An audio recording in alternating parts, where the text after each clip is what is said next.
Oh, good afternoon, everyone. Welcome to the 2025 the 2025 System Business and Finance meeting.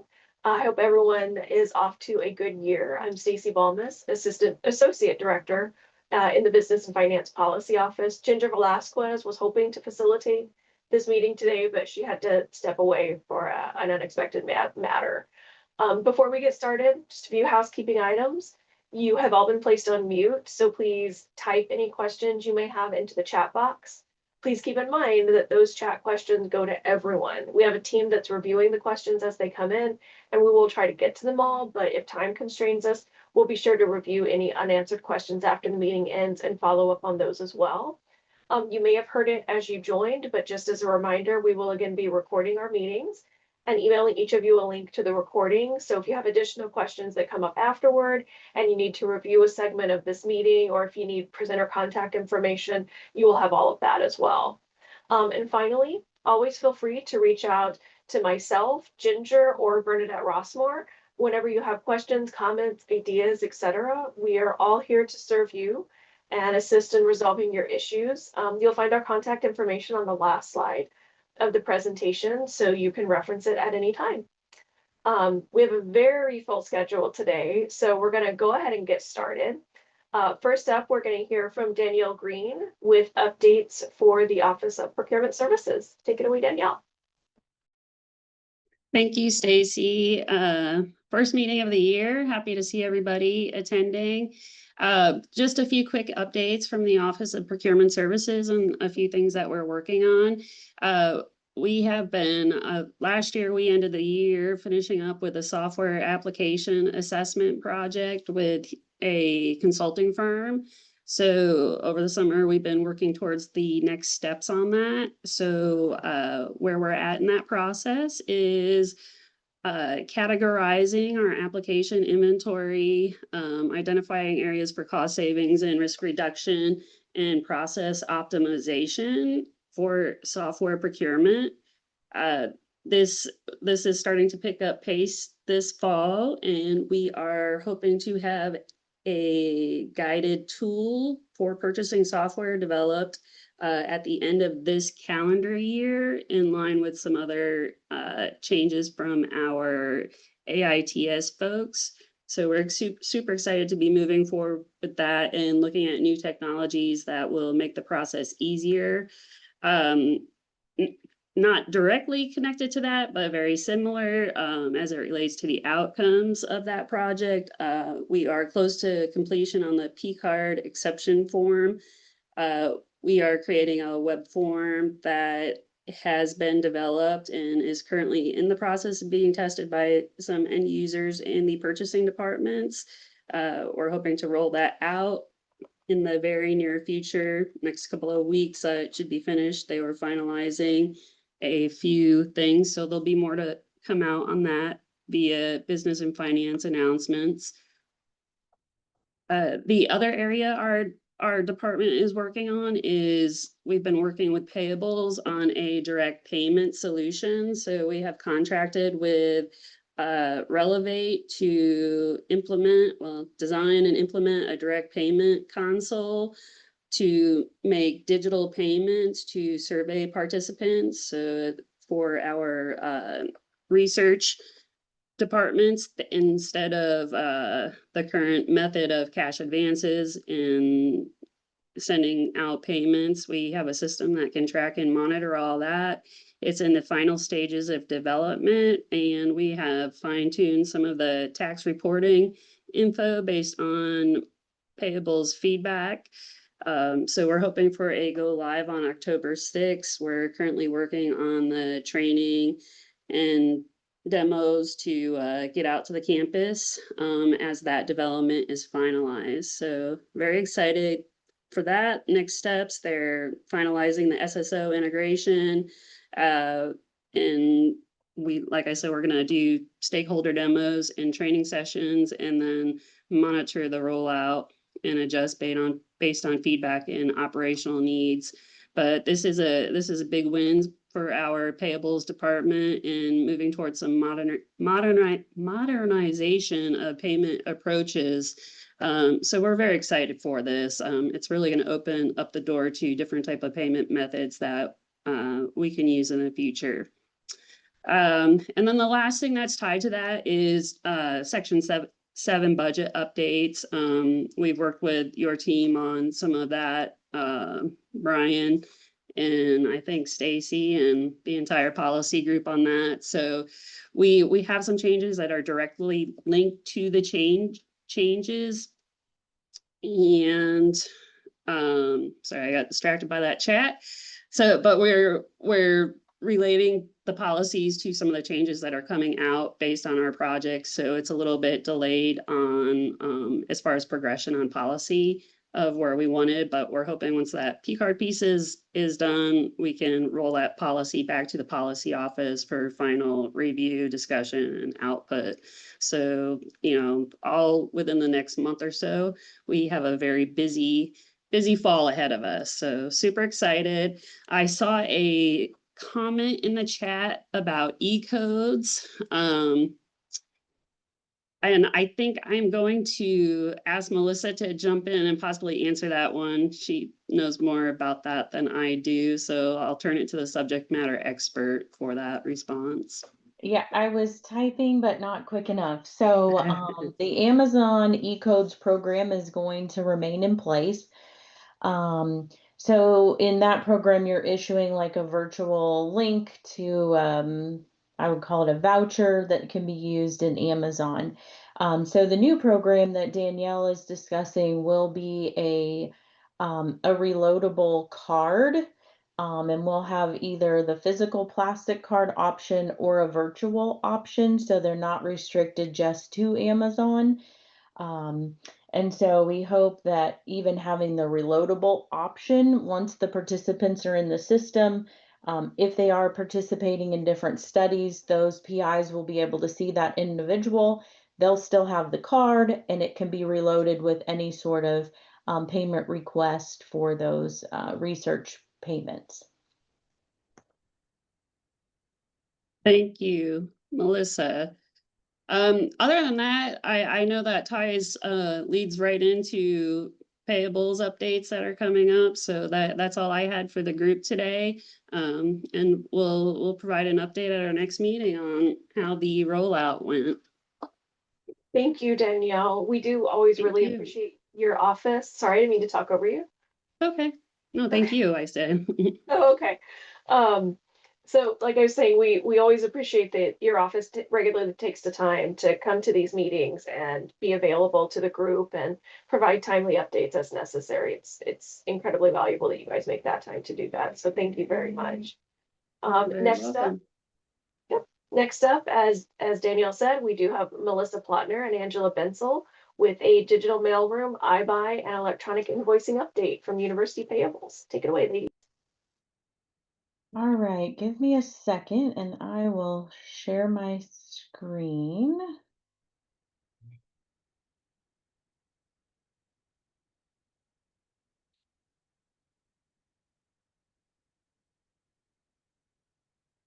Okay, are you able to see the PowerPoint?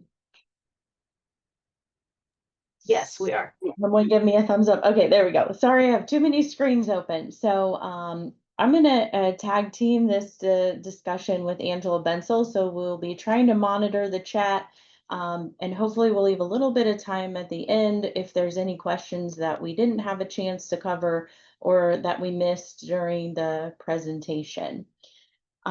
So the huge update from University Payables is our move into electronic invoicing and the use of the digital mailroom. So I am Melissa Plotner. I am the Senior Director of University Payables. And with me today, I have Angela Bensel, who is the Assistant Director over Payment Operations. And we should have put a huge star mark there that she has also been the driving force behind testing and implementation and running of these changes in iBuy. So a few of our objectives today, we want to make sure that you are aware of electronic invoicing, what it is, We'll talk a little bit about the workflow. We've been getting some questions about that. We want to talk about what the digital mailroom really is, how our PO invoicing scenarios have changed, more so what has stayed the same, and then give you some time to ask us some questions, and hopefully we will have the answers for you. So kicking it off with electronic invoicing, this is a program that we launched in March of 2022. It is a vendor decision whether or not they would like to enroll in this program. And we do have some information on our website regarding electronic invoicing. We do provide a great deal of information to our vendors when we enroll them in this program. We found great success so far. We're approaching 1,500 vendors that have opted to enroll in electronic invoicing. And so far, we've had about 35,000 invoices submitted this way. And with electronic invoicing, it really takes the error out of matching that invoice to the purchase order. So vendors are seeing less items go on hold. We're seeing less issues with quantity mismatches, price mismatches, those sorts of items on those invoices. So once a vendor enrolls in electronic invoicing, we provide them with a welcome email with all of the contact information that they need for university payables. And we do have individuals that are more specialized in that area that are working with it. And they're providing that personal touch to those vendors. And so we really want them to be successful in this program. And we know that there are vendors that are doing this with other companies and they're being very successful. And sometimes there's vendors, this is their first go at it. So again, we don't want there to be additional confusion or frustration. Again, we have information on our website, and as Stacy said, these PowerPoints will be shared afterwards, so you'll have the link to those pages, or you can search it on the BuzzFin site and reach that page. And then we also provide a job aid to the vendors for instructions on how to interact with the system, how they're submitting invoices, and hopefully answer any of the questions that they might have. So then once the vendor is fully enrolled and a purchase order is issued from iBuy, the vendor is going to receive an email. And this is what that email will look like.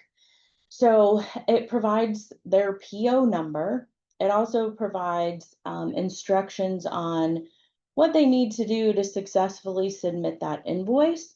And then it is important that they hang on to this message because you can see in the blue bar, there is also a link for them to click on. And that's how they're going to submit the invoice. If they're a one and done vendor, great. They have one PO, one line item, or multiple line items, but they're going to invoice in one transaction. That's great. But we have several vendors that maybe they're not prepared to fulfill the full purchase order at the time of issuance. So it is important that they hang on to these messages, so that they can reference back to that specific purchase order link, and they can continue to submit various invoices through their process. So when a vendor goes to submit their invoice, there's very few things that they have the ability to modify when they are creating this invoice. We need to have their unique vendor invoice number that has not changed. So on any paper invoice that we used to receive, that unique invoice number is really the driving factor to make sure that things aren't flagged as a duplicate or rejected from the system. They will also see the line item descriptions for the items that are on the purchase order that they received, and they are able to update the unit price and the quantity. Now, the unit price is going to be displayed and the quantity is going to be displayed as what is issued on the purchase order. If they were to update a quantity or price and submit, this would route to a matching exceptions queue. And then we would follow the normal process of reviewing that transaction and communicating to the vendor via the comments in iBuy. So once they have submitted that invoice, they're going to receive a confirmation email. Um, it's it's highlighted here what their IN number will be. That is the document number that we are used to seeing on the university side that will be in iBuy, and it will also be exported to Banner, and you can search that IN number in either system. Now, one of the benefits of electronic invoicing for some vendors is that they do not have to add an attachment or a visual document of that invoice that they're billing us for. However, we do highly encourage the vendors to do that in case there is any sort of comments or confusions maybe by the unit. We have that PDF copy of an invoice that is attached there that we can go back and reference. For those vendors that are very high volume, it's an added step in the process. But again, each one of those vendors has a varied level of experience with these electronic submissions. So a few of the advantages that our vendors are seeing is they don't need any additional logins to get in and submit their invoice. As long as they have that email with the link, they can submit their invoice against that PO. We eliminate, delays with, as we know, sometimes Outlook is not as fail-proof as we would like, and the US mail adds additional delays in time for things to reach us or maybe not reach us or to be misdirected or to be returned some way. This is an almost instantaneous upload into Jagger with that invoice. We have it, it matches, and then we're all staged and ready to go when the terms of that PO are reached. And at the due date is when that payment will go out. We are reducing university costs. We don't have individuals that are having to receive that mail, open that mail, scan the mail, index it. All of that is happening within the system. And we are now capturing all of the documentation in iBuy. So we can see the requisition, we can see the PO, we can see the invoice, we can see any unit approvals that are conducted. But I think a greater benefit to that is through the comment section, we can also see any sort of communication that University Payables has had with the unit contact, or vice versa. The unit can see any comments that University Payables has made, or anywhere along the way, those comments are tracked and available in the history. So in order to assist our vendors, it's very important that we have an accurate PO. The more accurate a PO is, the more accurate an invoice is. Pricing, quantity, descriptions, all of that on the requisition are critical to making sure that when we get that invoice received, that we are able to match it to that PO and proceed with payment without much manual intervention by either a unit representative or payables. If you have vendors that are reaching out to you that are concerned, they're unsure about the process, they're struggling with something in the process, please direct them to reach out to our customer service for assistance. We could also direct them to the website for the resources there, but if they really need to talk to somebody about the program, please have them contact customer service. With our touchpoint system, they can leave a message and we will return their call when we reach them in the queue, so they don't have to hang on hold. But also our customer service staff will be able to get them to somebody who is available for assistance. Say if Angela's out of the office, they have other resources that they can go to so that vendor doesn't have to wait. But as I said, we really want the vendors to be happy with this program. And so we're willing to have those one-on-one conversations and help walk them through the process or share screens with them, whatever it needs done so that they're happy with the program and we're also happy with the program. And in electronic invoicing, I think the number one point I want to make is please do not submit invoices on the vendor's behalf if they are enrolled in electronic invoicing. We have those vendors flag. We will not be processing the PDF copies, and those will be sent back to you. So the vendors need to submit them electronically, and by submitting them as a PDF to our inbox, we're just cluttering up Outlook and Jagger with things that are going in there and being flagged as a duplicate. Okay, before I turn it over to Angela, I will quickly ask her if there were questions in the chat that we need to address. I'm typing frantically, trying to keep up with everyone's questions. So thank you, but I am a little behind. So let's see. One of the questions was, if there is an existing PO, can vendors still sign up for this? Yes, they can. Even if there was a PO from previous fiscal year, we will make sure that the vendor receives the invoicing link for open POs so they can submit their invoices through electronic invoicing. Will departments be notified when the vendor enrolls? No, that's a little harder to do because since the enrollment is based on a vendor level, we never know what departments at whatever university locations will be using this vendor. So the best way to find out if a vendor is enrolled is to look at that supplier class in iBuy. And if you see that little blue envelope next to their name, then you'll know that they have enrolled in electronic invoicing. Sorry, I was going back to the screen, Angela, where Right. that little blue envelope that she talked about, that is the icon that will appear. Right. And same answers for the last two questions there. Is there a way to know if the vendor is already signed up? Where do we verify whether the vendor is registered? Again, looking at that vendor name and iBuy, and if you see that little blue envelope next to their name, then you know they have enrolled in electronic invoicing.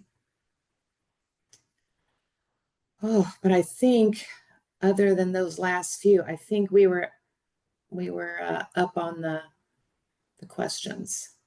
Okay, well, I am going to now turn it over to you to talk more about digital mailroom. Okay, thanks, Melissa. All right, iBuy digital mailroom. So we have, the plan was to transition invoices that were previously processed in Banner and BDM and move that processing to iBuy. So quite a long testing time, but we went live with this in May of this year. We did it in a phased approach where we gradually moved vendor invoices into iBuy. And I think it was early to mid-July, almost all of our invoice processing has now been moved into iBuy. There is a select group of invoices which have not gone over, and I'll talk about that here in a minute. Invoices should still be emailed to the UPay vendor invoices email address you see on the screen there. That has not changed. That information is still on the iBuy PO invoices, and that direction is given on the BizFin website. But once those invoices are emailed to the address, they are redirected to the company that we have hired called DocuFree. DocuFree reviews the invoices, scans them, and loads those invoices into iBuy. So you will see a digital copy of the invoice, and there will also be a PDF copy of the invoice in iBuy. And you'll know if that invoice has gone into iBuy because the invoice source, which is listed in the header of an invoice, will say digital mailroom import. So you'll know, okay, this invoice came through the digital mailroom or DMR. And one of the things that we're very excited about this project is that this is going to take advantage of that extensive iBuy invoice workflow that we already had in place for the iBuy catalog invoices, but that we've also improved upon to make it more effective. And it's going to also improve transparency with the status of an invoice, the latest communications and comments that are going on along an invoice. So we think there's a lot of benefits to moving the invoices to iBuy. So next slide, please. All right, so we've kind of broken this demonstration down into what has stayed the same and what has changed. So what has stayed the same, what Melissa just touched on earlier, an accurate PO leads to an accurate invoice. That has not changed. We still need purchase orders with the correct vendor ID. We still need you to use the correct procurement form when setting up your PO. You should be using the purchase requisition form for regular one-time orders and use the standing order form for standing purchase orders. Those commodity descriptions, as well as the catalog number and the unit price, those all need to be as accurate as possible. And commodity descriptions, unless you or the vendor need a lot of detail in there, for payables, short, sweet, to the point is sufficient. We don't need like in Embers, you have to have a pretty detailed business purpose. We don't necessarily need that with iBuy purchase orders. But make sure that that commodity description is detailed enough so that we can make a match to the charge on the invoice to the line on the PO. And also make sure you're choosing the correct freight code. If freight should be invoiced, then your FOB code should be 30. And if for some reason we've placed an invoice on hold in iBuy and it requires a change order, please make sure you get that taken care of as soon as possible. We don't want any last minute issues, especially if the fiscal year is getting ready to end. So make sure you act on those as soon as possible. Next slide, please. All right, we still need the 5 main pieces of information on that vendor invoice. We need 1 valid PO number on the invoice, not 2. If there are 2 or more PO numbers listed on an invoice, it will not load into iBuy. So make sure that there is 1 valid purchase order on the invoice. We need a unique invoice number, and it can be up to 35 characters. It used to be 15, but now it's 35. So we have some more flexibility in that area. Along with that unique invoice number, there needs to be an invoice date, the vendor's name and their full remittance address on the invoice, as well as the detailed billing and a current amount due. So there's more information on the BizFin webpage listed there that talks about how to submit your invoices, but we still need those 5 essential pieces of information on that invoice. Next slide, please. All right, invoices and credit memos, just like we said before, should be emailed to the UPay vendor invoices email address. There is a little bit of an improvement here as well. Before, we could only accept PDF or TIFF documents. Now our new provider, DocuFree, will also accept JPEG or Word documents. So those also can be accepted now. But everything should be emailed to that address there on the screen. And when those invoices are emailed, please make sure that there is no PHI, no protected health information on those invoices. We cannot jeopardize a patient's confidentiality and have an invoice come through that lists their name, their birth date, the MRN number, the service they provided, the tests that were done. We cannot have that information on the invoice. So please make sure that that has been redacted. The university's payment terms have not changed. Our standard terms are still net 30, and the vendor's method of payment has not changed. Whatever they signed up for, whether it's e-payables, ACH, or a paper check, they will continue to receive payments just as they have in the past. So if you have any questions about any of this, please feel free to reach out to Payables customer service, and we'll be glad to answer any questions you may have. All right, so here's some things that have changed, and hopefully for the better. So when the individual, whether that is a vendor or a unit, submits an invoice for payment, they will receive a confirmation email saying that that invoice has been successfully received. And if necessary, they will also receive a follow-up email saying that, yes, we received your document, but it cannot be processed, and here is the reason why. Some of the top reasons that an invoice may not be able to be processed is because it's a duplicate submission. We already have the invoice in the system, so we don't need it to be submitted again. There's no PO number on the invoice, so it has to be returned. They submitted a statement instead of an invoice, or they submitted a invoice that was paid with a P card and it has a $0 balance. So these are some of the top reasons that a document may be returned. And I really like this new functionality that we have with DocuFree, because I think, like it says there on the screen, it promotes vendor responsibility. If that vendor is submitting an invoice and they have failed to put a PO number on there, which is required according to the terms and conditions, then sending it back to them, making them responsible for putting that PO number on there, I find is very important.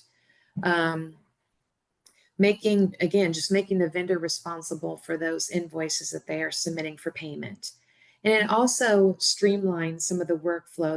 There's less reject work that has to be done because that document was returned and the submitter was told what the problem was. So then they can correct it and resubmit the document. So there isn't as many documents that are landing in a rejects that would need to be worked. So these confirmation emails are a very important part of the digital mailroom.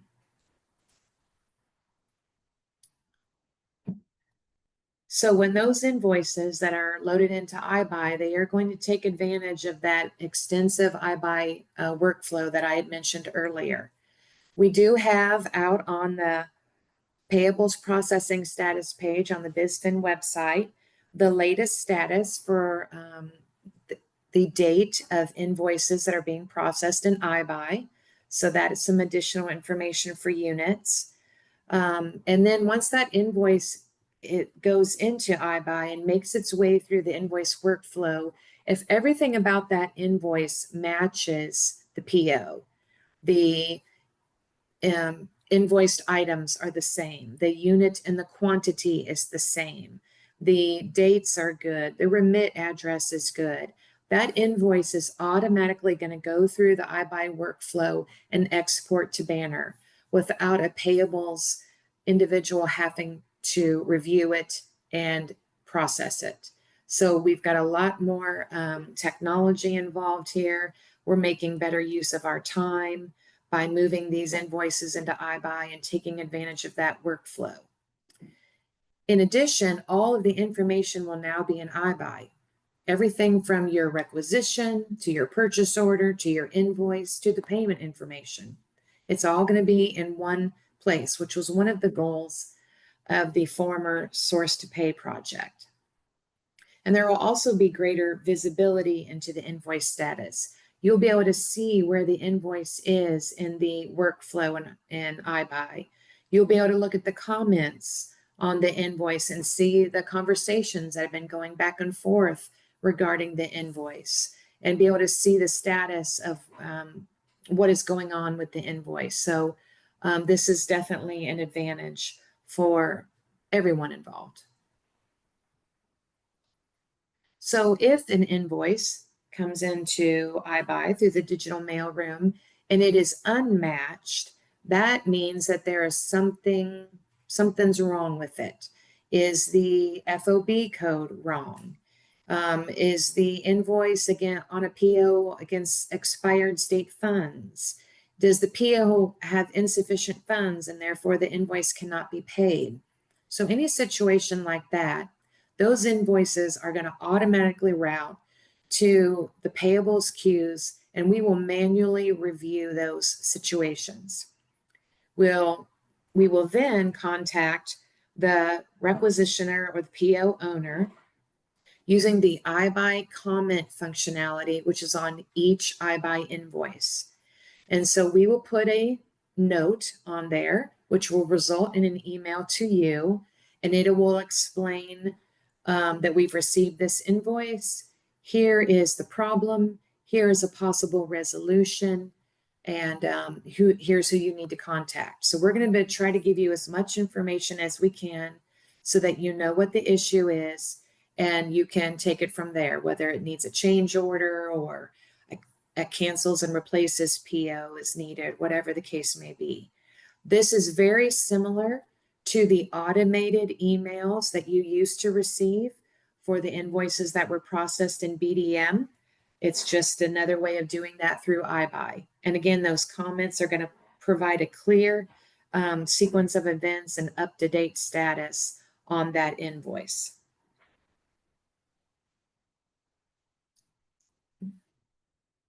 And there is no more banner receiving. I don't think anybody is really a fan of the receiving functionality in Banner, so this is an improvement as well. While there is no true receiving in iBuy at this time, we do have, oh, I love it. Look at the thumbs up and the claps. Yep. We do have approval steps in iBuy. So if your invoice comes in to iBuy and it is $50,000 or more, it is going to route to a department approval queue. And an individual who has the role of invoice acknowledger in your chart and org should be able then to receive an email or a notification about that, and they will have the opportunity to approve that invoice so it can export to Banner. You also have the capability of creating a specialty department approval queue, which is similar to the Banner approval queues that some people had. You can work with the AITS iBuy production support team to set up a departmental approval queue if you want. It can be set up in different ways. It might be that you want to see every single invoice, on your chart and org. Or maybe just these vendor invoices, or maybe just this CFOP. But no matter however you set it up, that invoice will route to your departmental approval queue, and it will not export to Banner until you review it and approve it. And there's more information about this on the iBuy job aid listed there that you can find on the BizFin training knowledge base. Yeah, so Angela, I'm going to jump in. I've been trying to frantically answer questions in the chat, but right. I know we provided you a lot of information today. Our time is coming to a rapid end. So I would encourage you, we're going to be out and about, or I should say Angela's going to be out and about at the different symposiums that are coming up through September and October to provide some of this same information. Several, it helps to hear it multiple times, I think.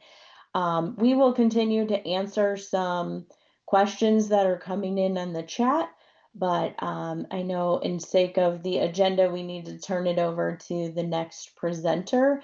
So if you have things that you think of, please feel free to throw them in the chat. Angela and I are going to be here for the remainder of the meeting, and we will continue to answer those as we can. So thank you very much. And I know it was a lot of information, but if you take it back and more questions come up, please feel free to reach out to Payables, and we're happy to have the discussion with you.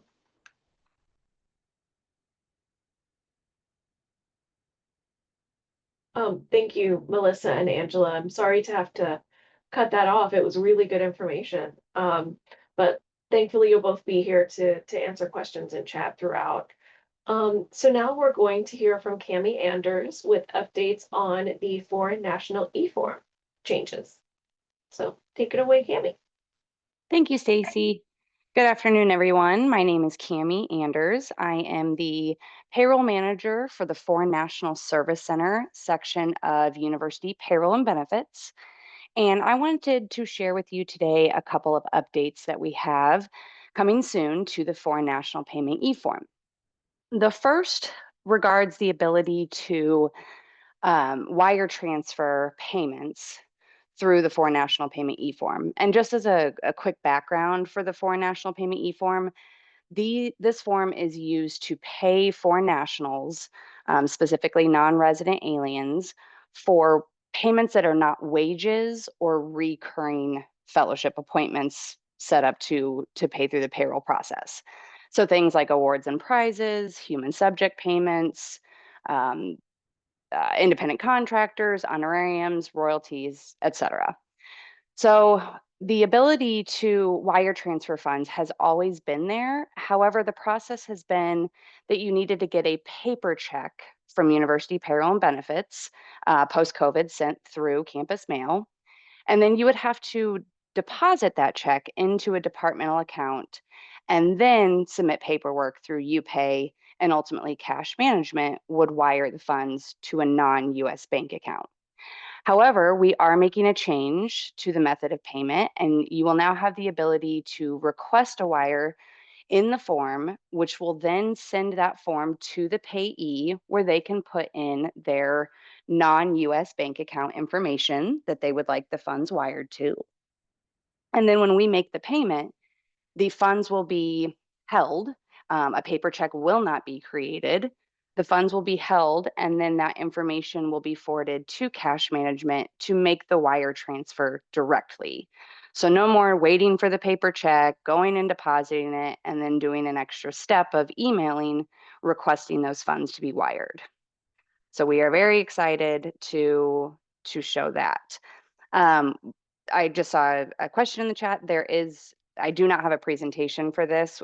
We are currently in the testing phase, and we are not prepared to share the change on the form. However, the wire transfer option is already there. It just has a note that says a paper check will be created. And of course, we'll remove that note, and it will tell you that the form is going to be forwarded to the individual. So we're very excited for this change. This will eliminate, again, the need to wait for that paper check, and we'll be working directly with the individual through the form to get the information, and it will all be automated. Are there any, before I go on to the second change of the e-form, I don't see any other questions. The change will be effective, we are presenting in October, I think October 14th.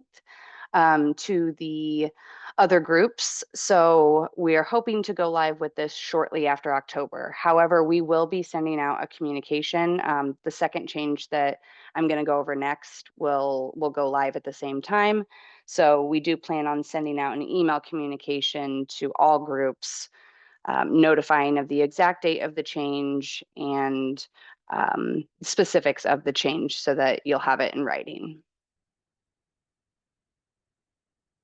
All right, and then the second change coming to the e-form does involve reimbursements to foreign nationals. So unfortunately, Imburse, previously Chrome River, there were some concerns with the immigration documentation and security within the system.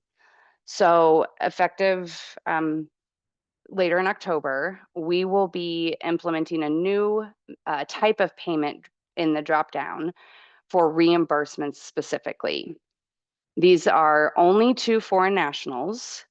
However, the first step will be to submit the foreign national payment e-form with the immigration documents for university payroll and benefits to review and ensure that the individual is eligible for the reimbursement. Not all foreign nationals, due to their visa type, are eligible for reimbursements. So that is why our office has to review it prior to university payables processing the reimbursement.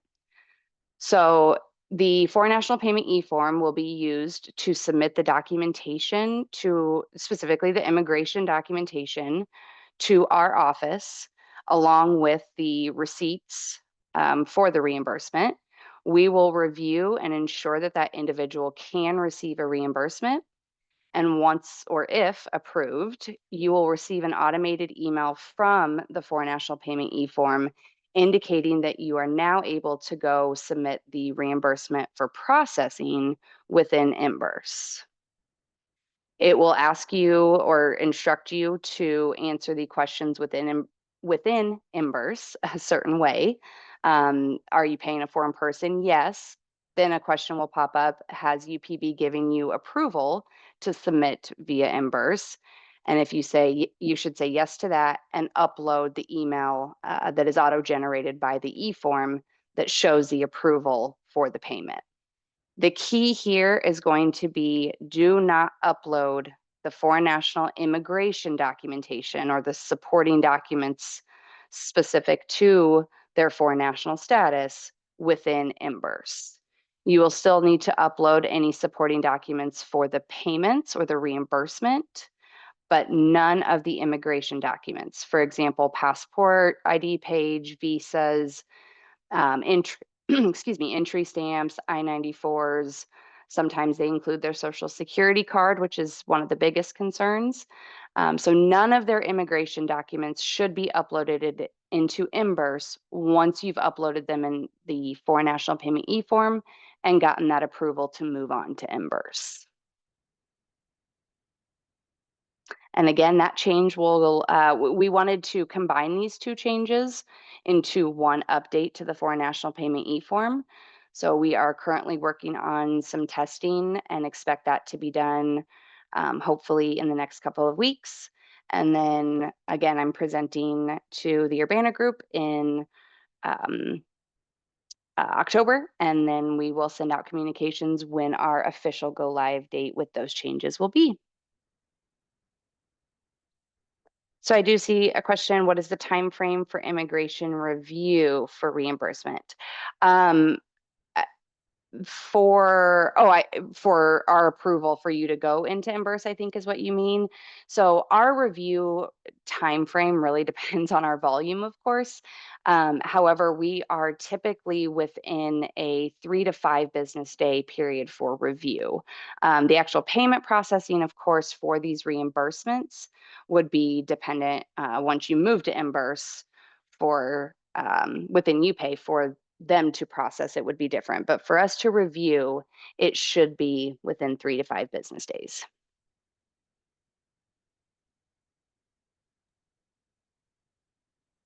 All right, any other questions for Cami?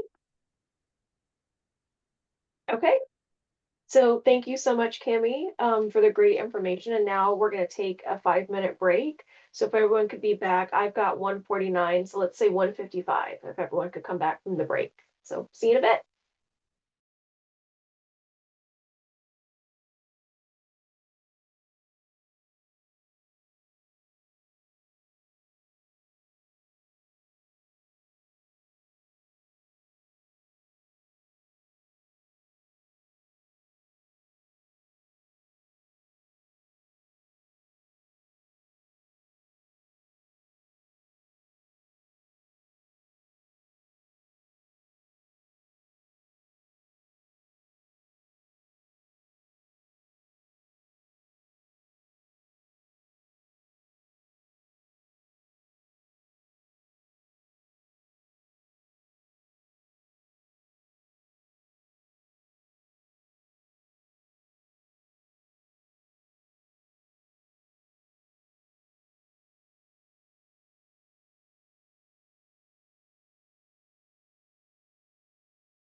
I hope everyone had a chance to stretch their legs, get something to drink. And now we are going to hear from Sarah McVie with a University Ethics and Compliance Office update. So take it away, Sarah.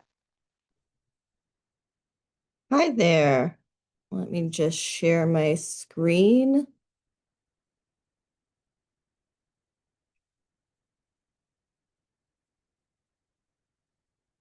All right, there we go. So, good afternoon. I hope the break allowed you time to locate and get acclimated to the VR headsets you should have all received for my presentation. Totally kidding. It's 2025 and industry standard is still tried and true PowerPoint. My name is Sarah McVie. I have no one manning the chat. Apologies for that. But I will address any and all questions if we have time at the end. But I am the Associate Director of University Compliance. I've been working in higher education compliance for 20 years. I've been with the University Ethics and Compliance Office for 6 years now, and I absolutely love it. This is my favorite presentation to give because I think a lot of folks understand the role that the ethics arm of our office plays, but are maybe less clear on what exactly the compliance office does.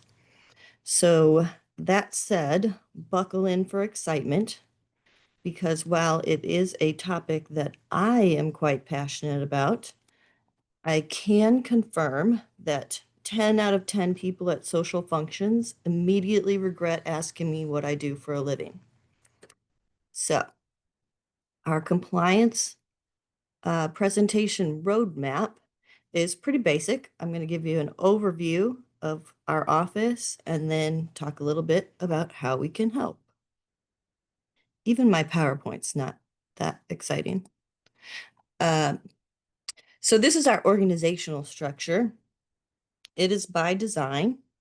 We have autonomy with direct reporting to the president, as well as dotted line reporting to the Board of Trustees.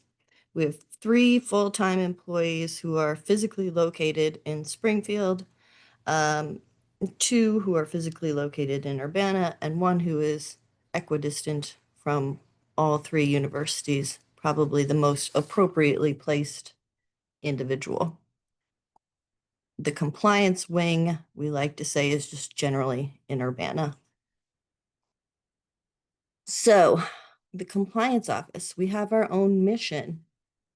The compliance arm of the University Ethics and Compliance Office is tiny but mighty. We have 3 full-time staff members. There's myself. There is Jenna Graham, who is Senior Coordinator of Compliance, and Chris Byron, who's recently hired as our second Senior Coordinator of Compliance. We all report to Melissa Malinsky, who is the Executive Director of University Ethics and Compliance. But we pride ourselves on our mission, which is a lot of fancy words here, but essentially promoting and enhancing integrity across the system in as many operations and units as we can reach. Integrity is a pillar of our institution's core values, and it's certainly something that can be universally agreed on as a priority. To help meet these goals, and also state and federal requirements, we do a number of things. We primarily promote an organizational culture of compliance. And when you see these slides posted, these are all live links.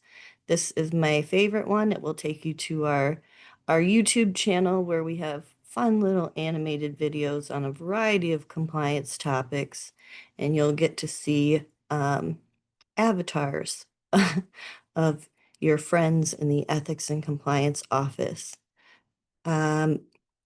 Our policies and procedures and guidelines are all based around the university's code of conduct. And we also help decision makers and leadership in their decision-making efforts by raising awareness of applicable laws, rules, governing regulations, things like that.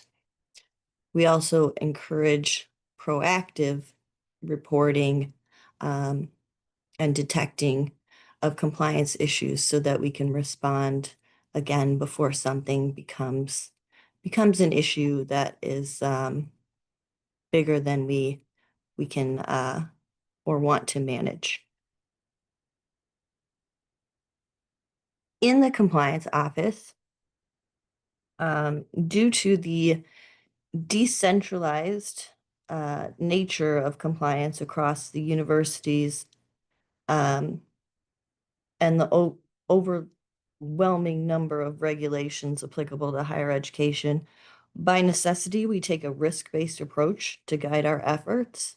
When I say that compliance is decentralized across the universities, I mean that there is no central compliance office at any of our 3 institutions. So it is essentially us. That's not to say that there aren't compliance professionals in a number of different fields at each university.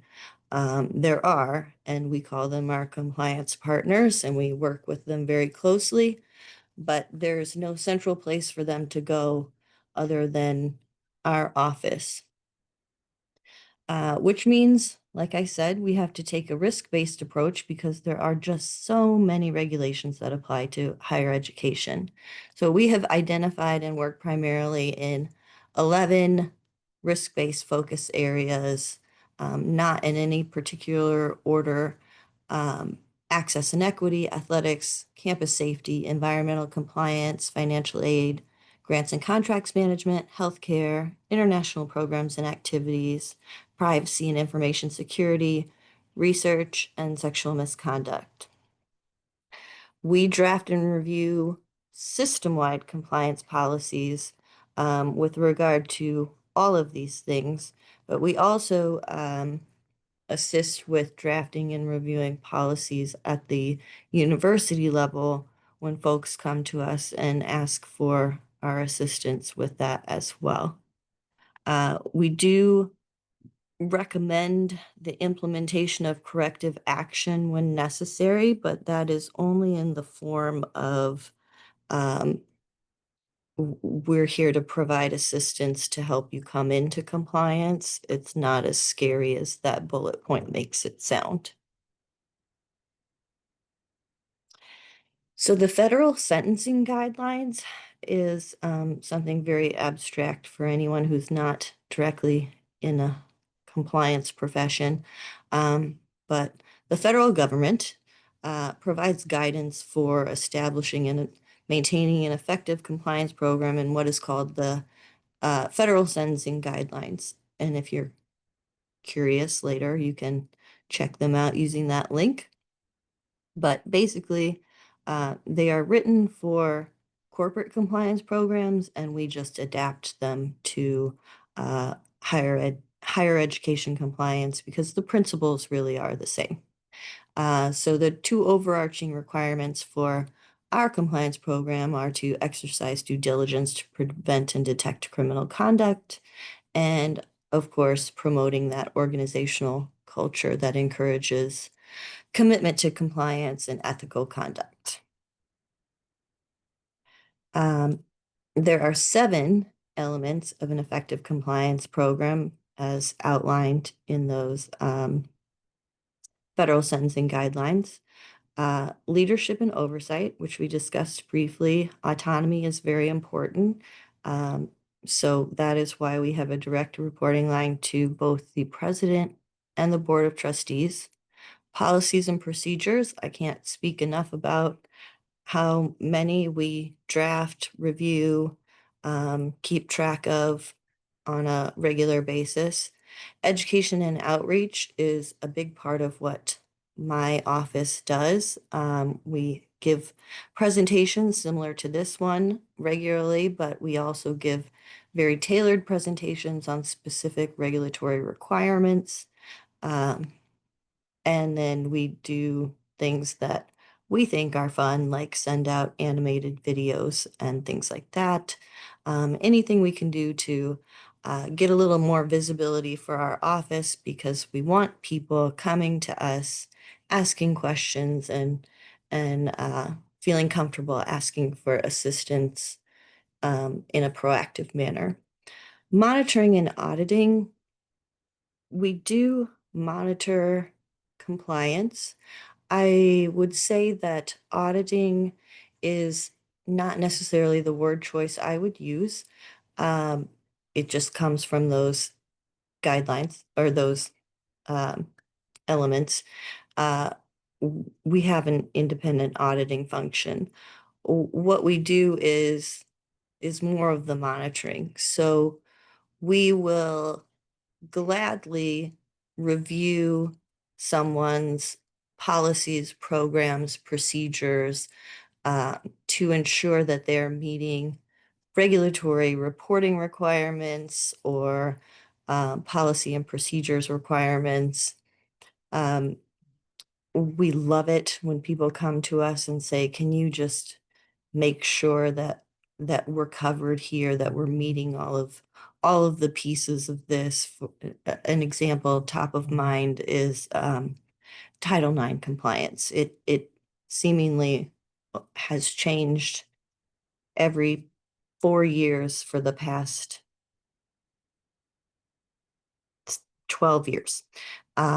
So we want to make sure that we are in compliance with whatever the current administration has decided is the rule of the day. Receiving reports and investigation really falls within our ethics arm. So they conduct all of the intake and investigating, but occasionally we do get looped into that. It's fine if someone were to send a report to us, we would just collaborate with our ethics arm to make sure that gets to the appropriate place. Accountability, incentives, and corrective action, also not as scary as it sounds.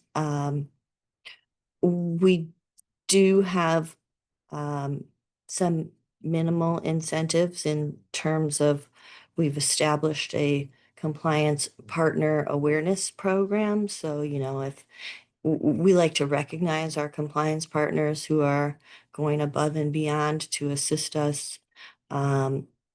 In terms of corrective action, I'm also going to throw ethics side of the office under the bus on that. And they work primarily with other units, such as internal units like HR or external units like the Office of the Inspector General, to institute any corrective action for misconduct. Prompt response and prevention. So prompt response is essential to effective compliance operations. We are a customer service oriented unit first and foremost, and relationship building, which often starts with just making sure folks are feeling seen and heard as soon as possible. Establishing these relationships, it helps people feel comfortable coming to us and asking questions and asking for help, which in turn helps us detect issues early. And it allows us the opportunity to assist with establishing preventative mechanisms, education, and training, which is what we want to do. We want to prevent problems before they happen. Our job is to be proactive as opposed to reactive. At least that's my dream.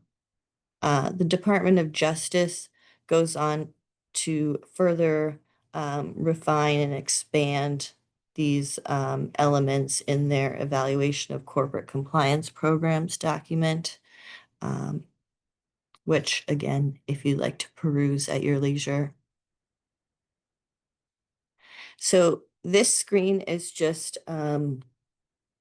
a snapshot in time of some of the units and units within units that we worked with just within the past month.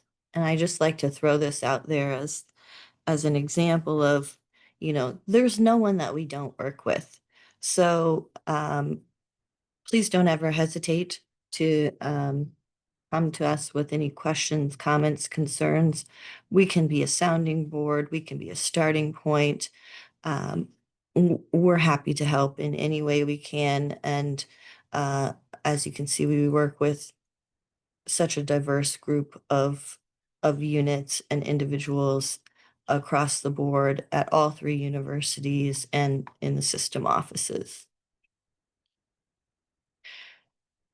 This is perhaps maybe the most important slide, who we aren't. So we are not the Office of University Counsel. We know the regulations, federal, state, inside and out, forwards and backwards, but we cannot provide legal advice and we cannot provide interpretive assistance. We can, however, liaise with legal counsel on your behalf if you'd like to utilize our services for that. We are not the Office of University Audits. Like I mentioned before, we don't audit. We can, and we actually do very much enjoy reviewing policies and procedures and processes proactively, even reactively, to assist with identifying compliance gaps. If you've ever received one of our compliance regulatory maps from us, sorry, but that's an example of how we clearly lay out regulatory requirements and actually map out how your policies and procedures are meeting them, and then assist you in identifying where you could maybe shore some things up. It's also helpful because if you do that before your audit takes place, then you have a better chance of successfully getting a good finding on your audit. We are not the Office of Enterprise Risk Management. We use all of the identified new and emerging risks, certainly, to help guide and tailor our annual compliance program. But again, that is a completely separate office. And most importantly, we are not any kind of policing agency.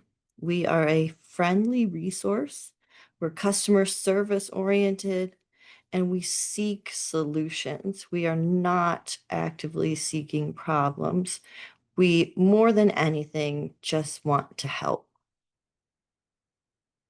So how can we help? Regulatory compliance.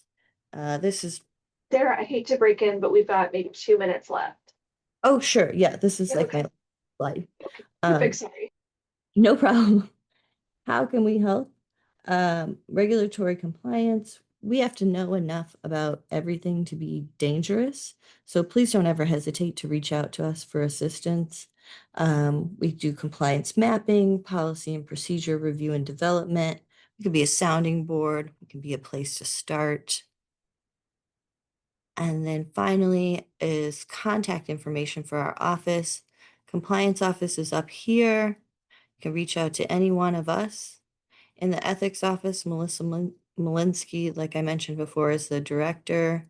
We also have a dedicated website. And then you can certainly report any confidential concerns to the ethics line or email the general ethics officer inbox.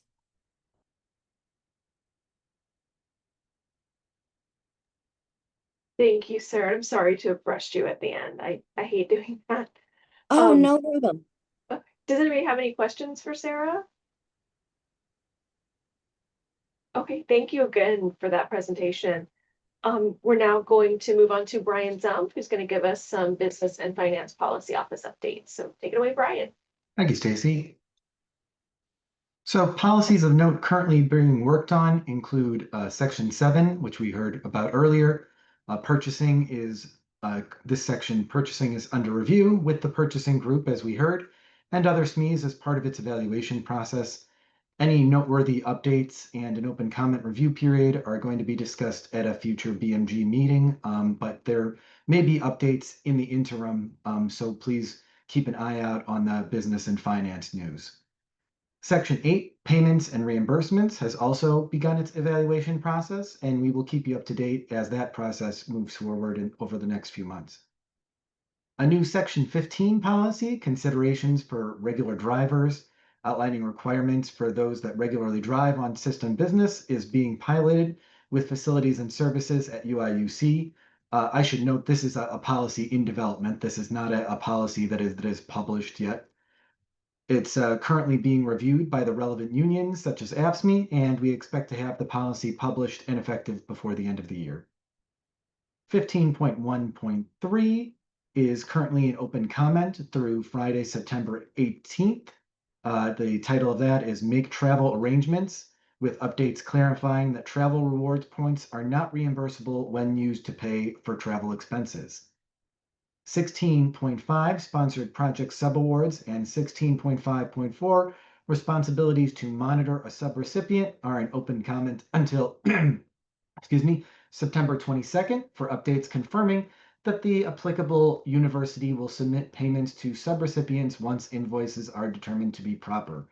Both of our open comment policies and any other archived open comments are available on the general policy website, and then you'll see a link on the right-hand side. Updated recently, we have the introduction of a new policy, 13.8, Administrative Allowance Funds Overview. This policy includes a detailed procedure on ensuring that administrative allowance funds are properly accounted for in Banner. And we have the introduction of another new policy in the form of 16.2.3, Compliance with Health and Human Service Salary Rate Limitation. Being published soon, we have 22.7, Management and Accounting for Facility Use Agreements and Technical Testing Agreements.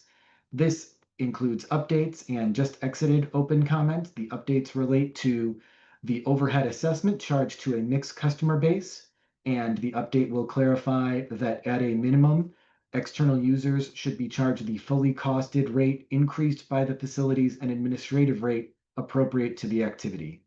The updates will be published soon after the SME group has met to review the open comments. Finally, I just wanted to take a moment to let everyone know that we're currently accepting applications for the fourth cohort of our Business and Finance Policy Advisory Group. The PAG's purpose is to ensure that revisions to the policy manual are reviewed and feedback is provided by experienced business office staff across the U of I system. We ask you to please consider applying for a one-year term to this important group. This is the first year that all business office staff are eligible, not just those that have completed the business administrator program. As always, we seek a group that reflects a broad spectrum of experience in a business university office, so please don't let the number of years you have in a business role deter you from applying. And I want to give our sincere thanks to the members of the current PAG whose work and dedication to policy over the past year have improved numerous policies. With that, I'll open it up for questions and leave our contact up. Not seeing any questions pop up in chat. I'll thank everyone and just remind everyone that they can always reach the business office as a whole at this web address. You can reach any of us individually, myself, Stacy, or Zach individually, but if you want a timely reply, this one gets to all three of us at the same time. Thank you. Thank you, Brian. And just to piggyback on Brian's, I've added links to the open comment for the two that are currently in open comment and a link to the PAG application if anyone doesn't want to sort through their email for those. So now we're going to hear from a vendor working with the Office of Procurement Diversity, Leticia Campuzano, the Vice President of Sales and Marketing from Creative Designs and Packaging. Oh. Are you here? Oh no.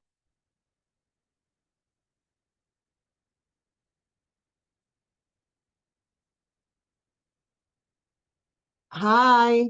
Oh, there you are. Hi, Yeah. how are you? I'm fine. Hold on one second. I just want to get the Sure, video sure. going. It's not a lot. Okay. Oh, technology.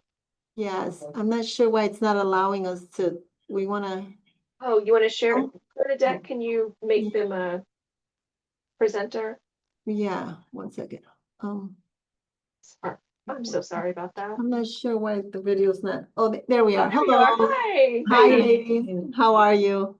Good Well, afternoon. Thank you very much for giving us this opportunity to meet with you. My name is Leticia Camposano. I'm VP Sales, and Yolene Mashaya, she's president of the company. Did you want us to share? We have a presentation we can share, or how would, this is the first time we actually participate. So I'm not sure what the flow is. Is there a If- certain way? yeah, if you have a presentation, we'd love to see it. Okay. But really it's up to you. So it looks like you Yes, guys well, are sharing. So Yes, we're gonna I'll shut share. up now. Okay. So, can you see it? Yes, we can see it. Okay, so our company is Creative Designs and Packaging. We've been in business for 11 years. Okay, Yolene here started the business from her garage, and we are now located in Wooddale, Illinois. We have been specializing in packaging paper products, just such as cups, plates, straws, things of that nature.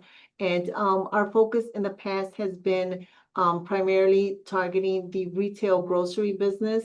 And 3 years ago, we got our company certified. We have every certification under the sun.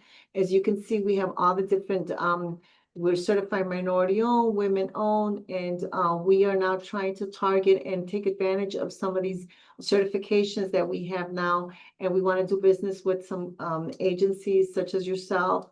And we have our specialty, like I said, is paper products, disposable packaging, and then Yeah, we and just- also have smallwares, kitchen smallwares.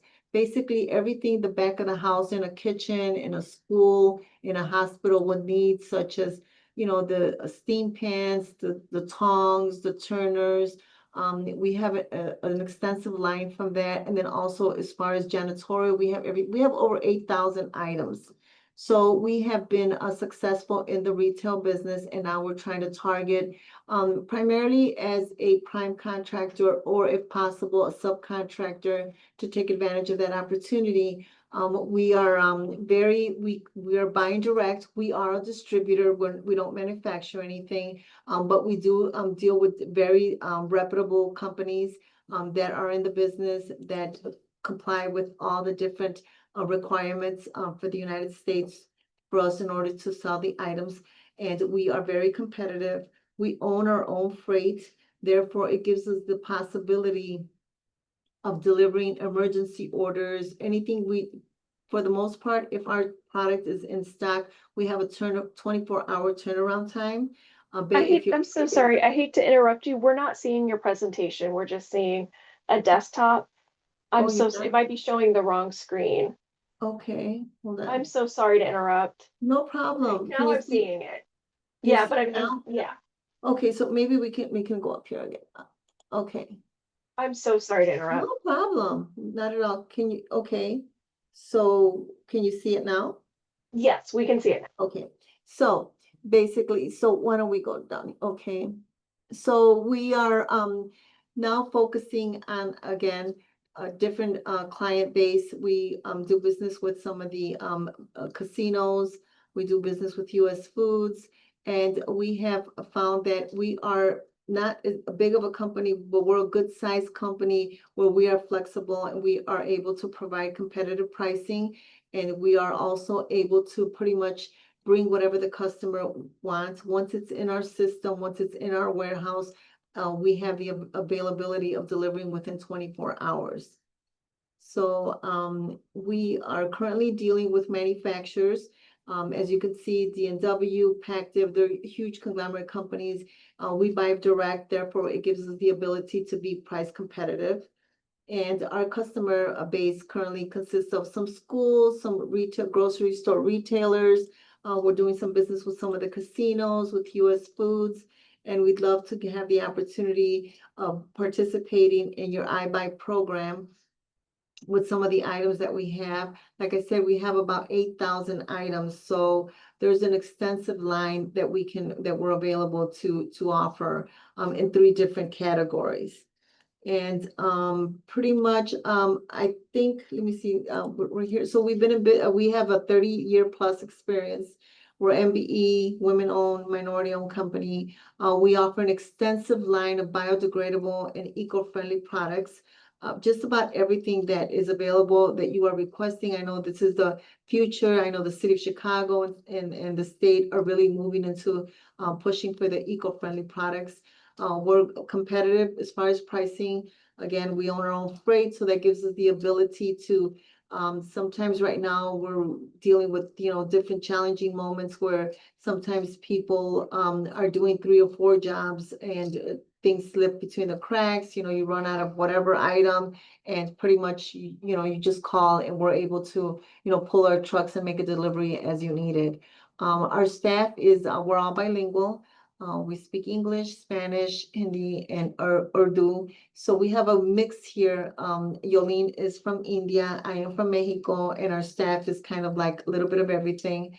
So we are just excited and we're very grateful for the opportunity to be able to present, to you. And all we ask is for just an opportunity to work. We are very, very confident that we can get the job done, and we just want a shot. I mean, that's all we ask for. I don't know, Yolene, you want to add something, Yolene? You have finished it. So, I mean, on the codes, as you can see, we also added a slide with all the NICS codes that are also available for you, so you can see all our company information is added there. And that's pretty much our presentation. Thank you. Thank you so much. And have you sent this presentation to Bernadette Rossmore so we can share it so everyone has these codes that you shared? Is that something? I send it to Ronnie. Okay, we'll get it from Ronnie. Yes. Okay, Ronnie, I just Ronnie wanted has to it. not have it. Mhm. Yeah, He has it. okay. Thank you so much. Does anyone have any questions? This sounds really cool. Okay, well, thank you again for taking your time and for rolling with us on some of the hiccups. That's the fun of Zoom. So I appreciate you rolling with us on that. And just I wanted to take a moment to thank all of our presenters today. I know there was a lot of information presented. Thank you to all the participants who showed up today. We really appreciate your time and hope that you found the information presented useful. And as always, please feel free to reach out to University Outreach with any questions. We're here to help. So thank you again and have a great day, everyone. Thank you. Thank you. Thank you.